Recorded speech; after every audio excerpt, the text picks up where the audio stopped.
Welcome to the Own It Powercast, the place to be when you get serious about making big changes and accelerating growth in your life and in your relationships. Finally create the life you've always wanted, living life on your own terms. Learn how to take your fear and turn it into powerful choices that will create sustained change. Now your host, Mary Baker.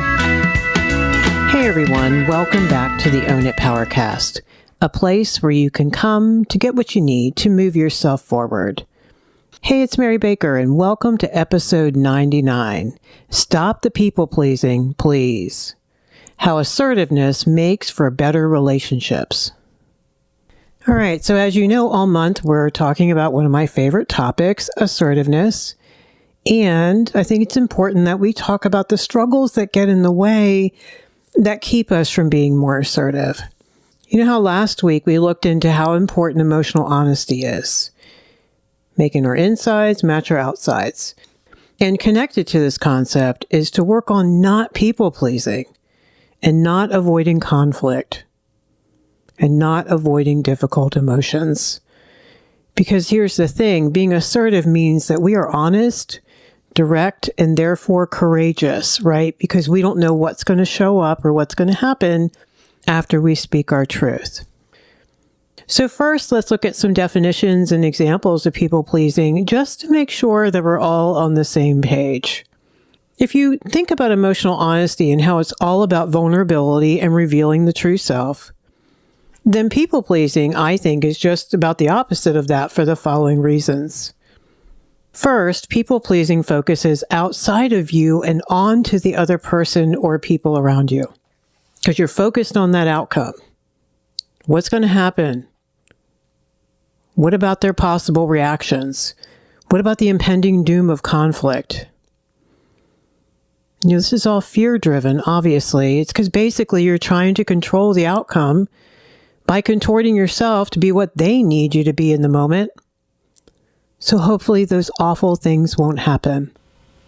Impression management is another term for people-pleasing.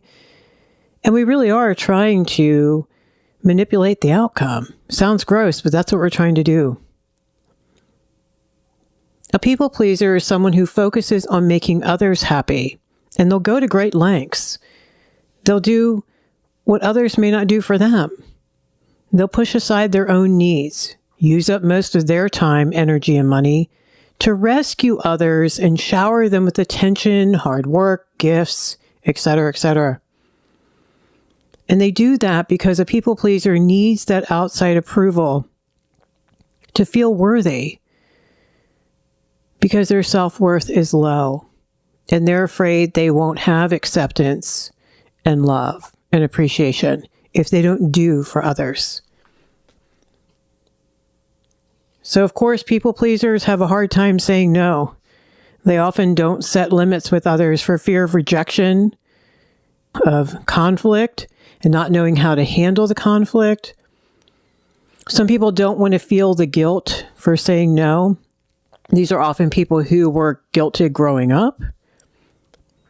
A lot of it is unearned guilt, like we've talked about in past episodes. And then there's the shame, because then God forbid they would no longer be needed. And they have to think about all the identity that we can get from being there for others, for being what other people need us to be. That's some really powerful stuff. And it's a drug that a lot of people don't want to put down. So where does this come from? Well, a lot of people say, and you may have heard the phrase, that people pleasers start off as parent pleasers. Because as kids, we all need approval and love and acceptance from our parents to feel okay, to thrive, to believe in ourselves, to go out and make it in the world. We needed that. Parents can ignore the child's emotional needs out of their own self-absorption, their own pain, their own chaos. Maybe they just don't have time. They're overwhelmed. They're addicted. They don't know how to meet their child's needs. Sometimes it's the sad story where another sibling either has mental or physical disabilities or an illness, and the parent just doesn't have the bandwidth for the child who isn't ill or struggling. So you learn not to have needs, and or you learn to shut them down and put them away and minimize them. Maybe there was raging or shaming or fear of physical abuse. Conversely, sometimes there can just be a quiet withdrawal of love or approval from one or both parents, which gives the clear message: if you are not compliant, look out. There's no boundaries there. Do you see how they become blurred, where the child becomes responsible for the parents' fill in the blank, their emotions, their behaviors, their inabilities? And finally, kids can see their parents as fragile or volatile. And then the child often becomes parentified, like we've talked about before. And so if you're parentified, you have to shut down your own vulnerable needs of feeling loved, feeling cherished, feeling protected, feeling cared for. So instead, you're going to focus on rescuing the parent or parents. And in a crazy, sick way, it gives the child a new identity of sorts, a suit of armor to go with it that protects you from being vulnerable and thus let down and disappointed. So we learn how to people please very early in life to survive, either emotionally or physically or both. So if you struggle with people pleasing, I want you to grab some compassion and understanding for it first. You can't shame yourself into getting healthier. It doesn't work. Understanding where this may have come from for you can help you take it off yourself as a person and say, wow, I do really struggle with this, and now I know why, and I want to change it. So what are some examples of people pleasing? Like, what does it look like? Well, the most obvious one is you're really quick to agree and affirm other people, regardless of how you really feel in the moment. And I want to stop here for a moment because sometimes you're not even aware of how you really feel or what you really think.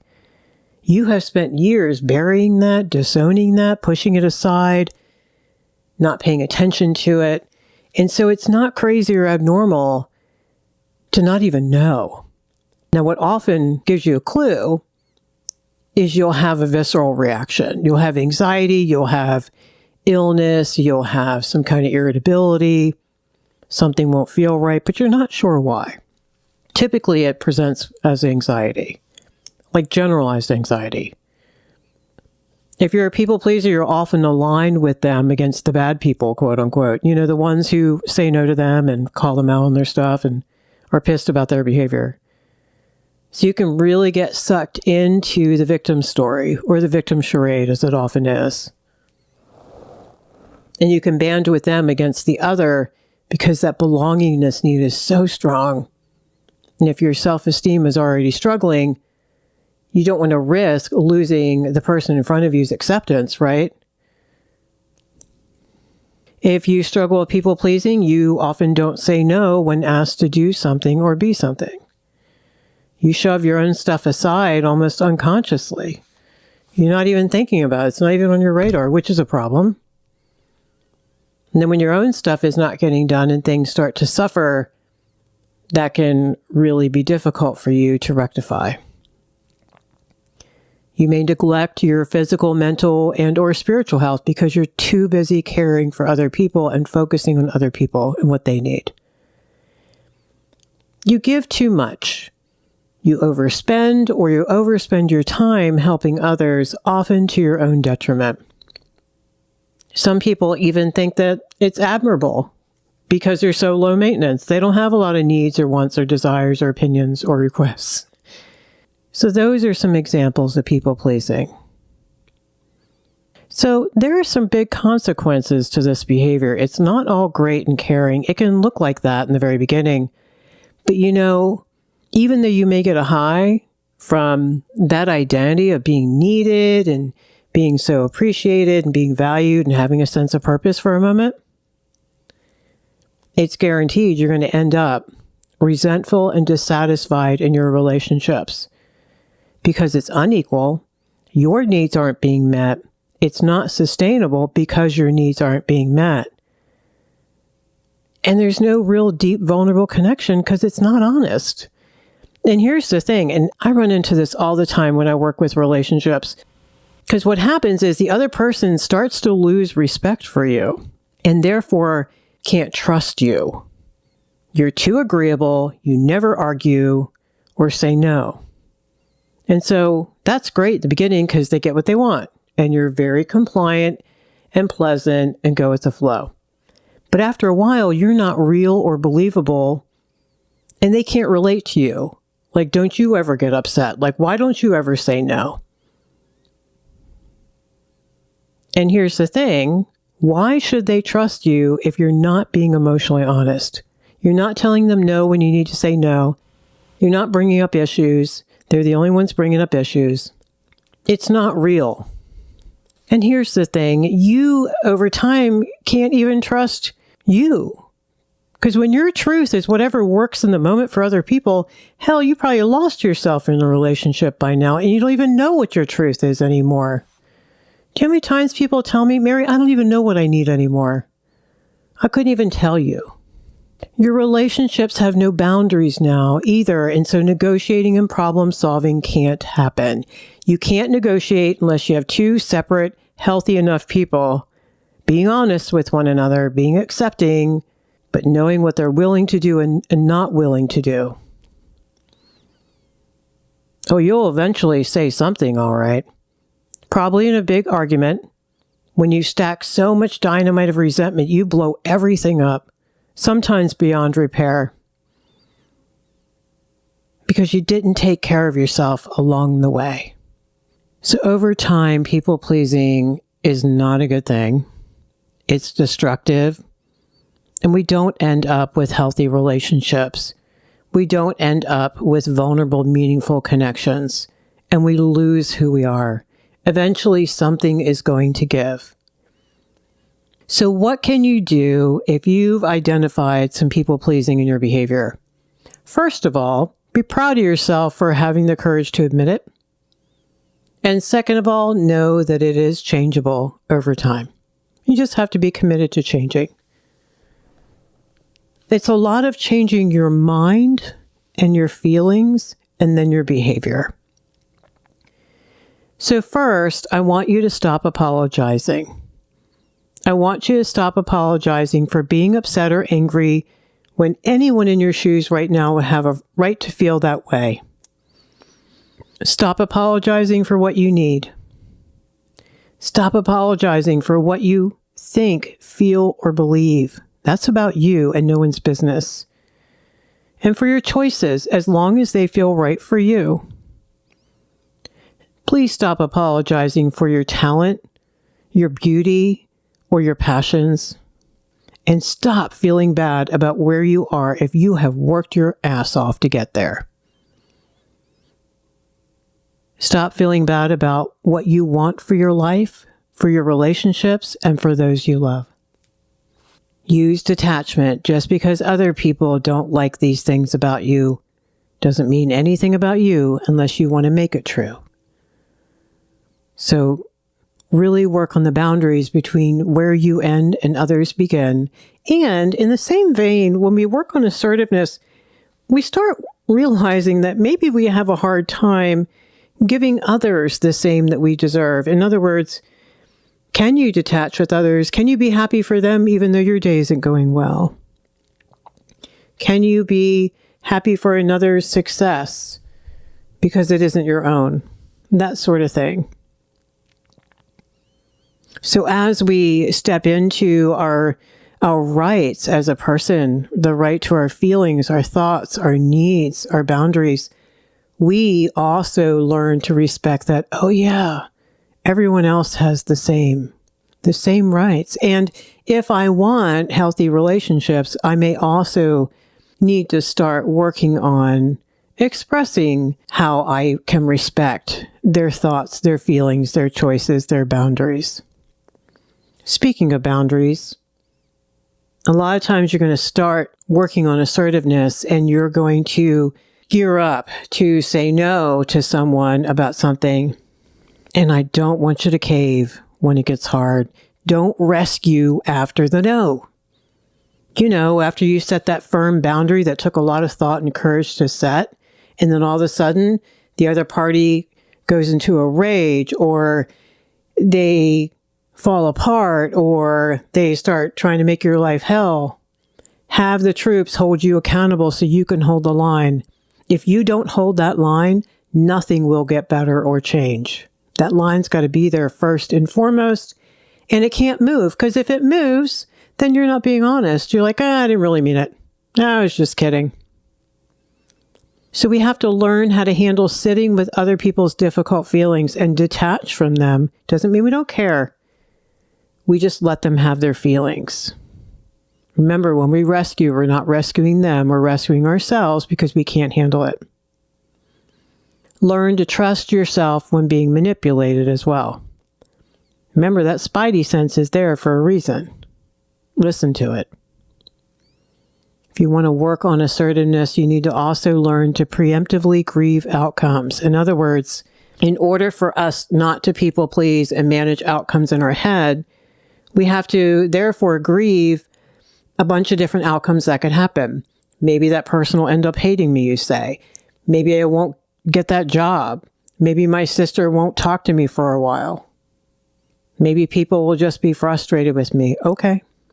So preemptively grieving means emotionally, I work through the vulnerable feelings around that. The surrender to what is. Maybe you're scared. Maybe you don't want to be disappointed. You don't want to be hurt. You don't want people to see you as an awful person. That is why it is so key when you start to do this work that you have people to talk to you about it, and you have a really good coach to remind you of your name, why what you did was healthy, to remind you what all the boundaries are in the situation, and that you're a good person, and that you had to do this. If you wanted things to get healthier, you had to start being different. So as you're working on being different, tell the truth. Make your insides match your outsides. You're not going to do it in the moment. Walk back in a day later, apologize and say, you know what, you've given it some thought and it just won't work for you and you're sorry. Or you won't have the time, or you just realize you have a thing. You take care of yourself with them. You don't make it about them. You don't do it with anger. You don't do it with frustration. You tamp down your fear, and you try to do it as thoughtfully as you could. Empathy and detachment. There's nothing wrong with them wanting to ask that of you. That's okay. That's about them. But just because they ask doesn't mean you can do it. Finally, own your choices. Every last stinking one of them. Never, ever put them on anyone else. Don't do the because of you I. Lovingly own your choices. Fess up. If you screw up, fess up. Tell on yourself if necessary. Just learn the lesson and move on. We have to do it. We have to do it because we want to grow and change. And unfortunately, it's going to be messy. We're not going to do this perfectly. No one does. All that matters is that you keep walking through it. All that matters is you continue every day to be more and more assertive, a little bit at a time. Because being assertive means being who you are, regardless of who is standing in front of you. That is what is key. And that eventually you'll have your own approval that you care about more than theirs. But here's the gig. We can't have our own approval if we're not being authentic, because we know we're lying. We know we're not telling them how we really feel. And there is no way that we can really trust and love and accept ourselves if we're still doing that. It is not possible. You can't people please and like who you are. It means working on your boundaries and your detachment skills. And that is a process that takes a lot of practice over time. It means working on your integrity, on your values. You want to be real. You want to be authentic. You want to be trustworthy. You want to be congruent. You want people to see you as consistent and confident. You want to see yourself as consistent and confident. Now, I want to talk about some of the fears that come up when we're trying to be assertive. Assertive is not aggressive, okay? And just because you're going to work on not people-pleasing, it's not going to mean that you stop caring. It's not going to mean that you're becoming selfish. No, you're not being selfish, I promise. You're actually going to be doing everyone around you a great big huge favor because you're going to be practicing self-care and taking care of yourself. No, you won't be abandoned, because here's why. The right people who can actually honor and respect you and your boundaries will understand and they will stay. The only people who won't, who are people who I think are probably very unhealthy and probably not good for your life right now anyway. No, you won't do this perfectly or right away. You're going to take a long time to gear up to be ready, and that's okay. Because you're going to get stronger every time you think about this, every time you read about it, every time you talk about it, every time you gear up the courage and don't pull the trigger. That's all right. You're just getting stronger. You're in training. And don't worry, you won't stop caring or giving. You will just do it without a particular outcome in mind. So today we talked about how draining and destructive people-pleasing can be and how working on it can be both exhilarating and scary, but I think can yield some incredible results in your relationships over time, especially the one you have with yourself. So if you don't have support, don't have a coach, grab one. If you need some counseling, grab that. Grab an online support group, whatever you need. You're going to need people around you that you can talk to about this who aren't going to judge you, but instead encourage you to do the healthy thing, to talk about conversations and things that are happening with people so they can give you a really good objective evaluation and remind you you're a good person who's just trying to be healthier and more authentic.